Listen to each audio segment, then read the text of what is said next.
Yo, welcome to another episode of the Simply Ball Dropping Podcast. I'm your host and the man behind the mic, K Sap. And today we got a real interesting show for you. But when you come across the video, make sure you like, comment, subscribe. Make sure you got your post notifications on so you'll know every time Simply Ball Dropping drops another hot banger. And if this is your first time coming across the platform, please hit the subscribe button. Please share the video out and please hit the like button.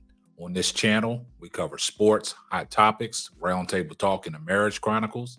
I see everybody in the comments section, hashtag salute.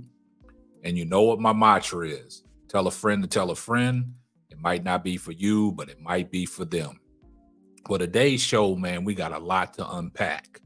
If you guys recently have been following the news, LeBron James has made headlines after their game that they played down in South Beach when they lost 108 to 107. LeBron's post-game press conference was very interesting. They was asking LeBron about his time in Miami, and he responded with some things that a lot of people in the media did not like, and they started dissecting LeBron James' comments. Basically, he said, the time that he had in Miami, it was great. He learned how to win, but that did not make him the dominant player that he is today. It might have taught him how to win, like he stated. He probably have been, two less championships, but we don't know. Because at that time, in 2011, when he made that, choice to go to Miami, the free agent market was stacked. So a lot of people are saying if LeBron would have teamed up with D Wade and Bosh in Chicago or even in Cleveland, but Bosh didn't want to come to Cleveland, he could have won a championship. A lot of people believe that. A lot of people stand on that. I've seen the after show with Shannon, Sharpe, and Ocho Cinco, and Ocho Cinco believes that anywhere LeBron would have went with D Wade or Chris Bosh, they would have won a championship. It didn't have to be in Miami. That was around the time it was peak LeBron, where LeBron was being dominant. But a lot of people took to their social media and their platforms and these talk shows and ESPN First Take, Undisputed, they broke down LeBron's comments. Now, Stephen A. Smith, he went on his podcast and basically unleashed on LeBron for LeBron making them segments about his comments about he would still be dominant that he is today, which a lot of people agree with.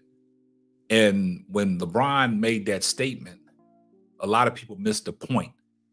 He said he would still be that dominant player, which I totally agree. He would still be dominant because he still is dominant, regardless if he went to Miami or not.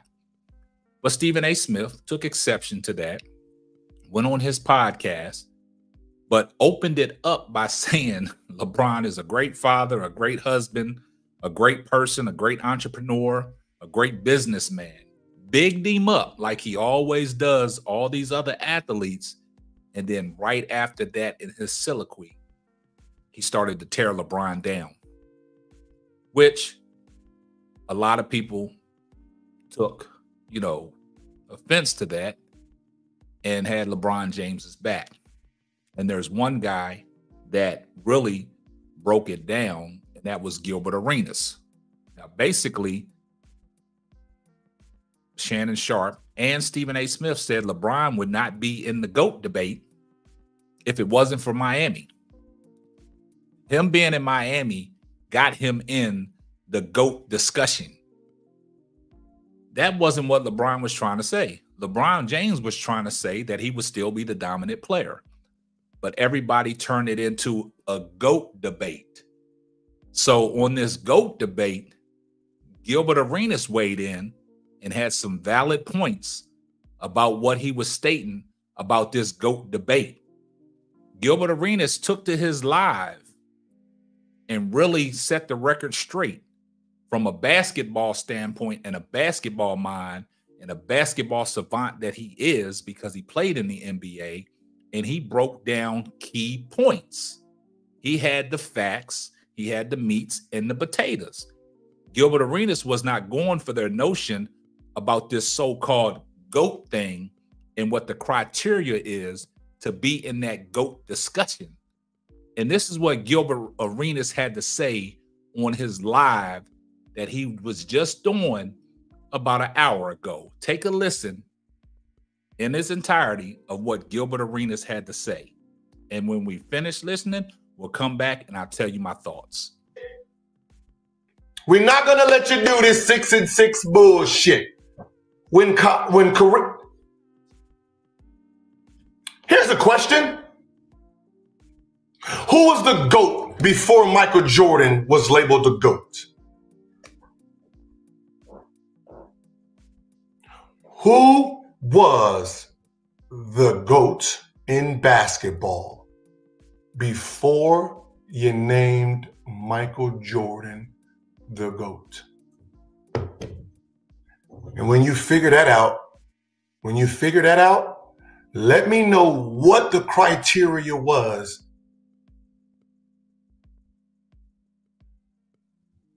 and did. We got some people saying the GOAT was, let's see these names. Okay, so Bird, Magic, Isaiah was the GOATs before Jordan was. So that's a lot of GOATs. Now Kareem, somebody got Kareem, somebody got Wilt, right? We got a nobody, which you are correct, sir. Oscar Robertson, Wilt, Dr. J. The fact that this is what it looks like is the point. This is why the first two questions is a trap. Because before fucking Michael Jordan, there was no clear line GOAT. Jordan, like to Christians, God, right? To basketball, it was Jordan. There was no one before him. There was no one who held the throne before Michael Jordan. So the fucking problem is, it's this. You're using the end of Michael Jordan's canvas to now figure out what the GOAT is. The problem with that is, for someone like me, is, let me read it. Michael Jordan, the best that ever was, published in 1989. Now, if anybody know anything about 1989, Michael Jordan was not a champion yet. Now, before Michael Jordan won a championship, in his stats, in his portfolio, he was a 2-time steals champ, 1-time All-Star MVP, 2-time MVP, 5-time scoring champ, 4-time first-team defense, which one was Defensive Player of the Year.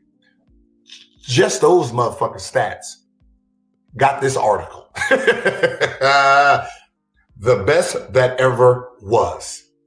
So, before he was named, before he got the crown, he was already considered the best player ever. Now, you heard what Gilbert Arenas said. Now, Gilbert Arenas brought the facts, and I'm going to pull up the article, what Gilbert Arenas was talking about. And it was published in 1989 from New York Times, right? So basically what Gilbert Arenas said, people already crowned Jordan as the best ever in 1989 before he won a championship. So that's why Gilbert started off his soliloquy saying that 6-6 stuff, nah, y'all can't use that. So basically, y'all crowned Michael Jordan as the best ever basketball player in 1989 before he won a championship. So Gilbert is basically saying, why change the criteria now on what LeBron was saying in his soliloquy after the Miami game, talking about he would still be the dominant player that he is without that Miami stint. Before he went to Miami, he was a two-time MVP, all defensive player, all first team NBA, and a scoring title. And now guys like Shannon, Sharpe, and Stephen A couldn't put him in the GOAT debate off of just them accolades, but they gave Jordan that title in 1989 before he fully blossomed his portfolio. So that's what Gilbert Arenas was trying to point out. You can't move the needle and move the goalposts now, and you can't throw him, under the bus because he knows what he's talking about in this sense. Now you can't disqualify LeBron from that GOAT debate if he didn't have them 2 championships. Gilbert is saying now you're using Michael Jordan's whole canvas to use the criteria to be a GOAT. Now, this is the article that Gilbert Arenas was talking about that was published in 1989.